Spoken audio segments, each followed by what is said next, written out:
Welcome to News Today, a PodNu service. Today is Friday, March 25, 2022, Central European Time. The PlayStation version of Xbox Game Pass has been in the works for a few months now, and we've known this for a while. The first information about a service called Spartacus came out in December.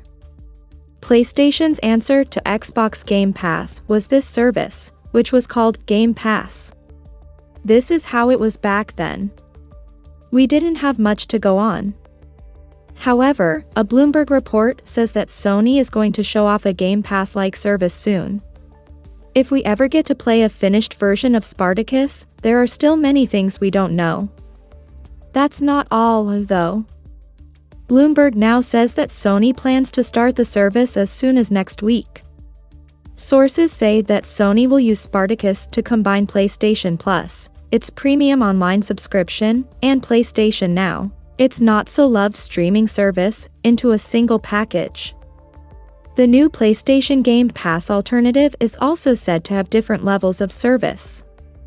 These tiers will let people play both new and old games from previous PlayStation eras.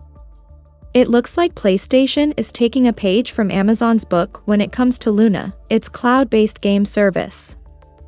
Luna has a lot of different levels, or channels, that let you play different games depending on which channels you choose to subscribe to.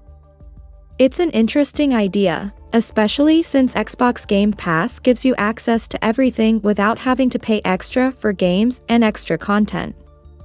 Since the launch of Xbox Game Pass a few years ago, many people have wondered if the service would ever be available on the PlayStation. With more information coming out about PlayStation's Game Pass, though, that doesn't seem like a good idea any more than before. In a word, the Xbox Game Pass is a great deal. As for Microsoft, it doesn't seem to care if you play its games on a PC or Xbox. Even if Microsoft agreed to put it on PlayStation consoles, you'd still need to get Sony to agree to let PlayStation users use the service. Because Sony is its biggest rival, the chances that Sony will agree to give money to them have always been very small. It's less likely now that Sony is going to show Spartacus soon, though.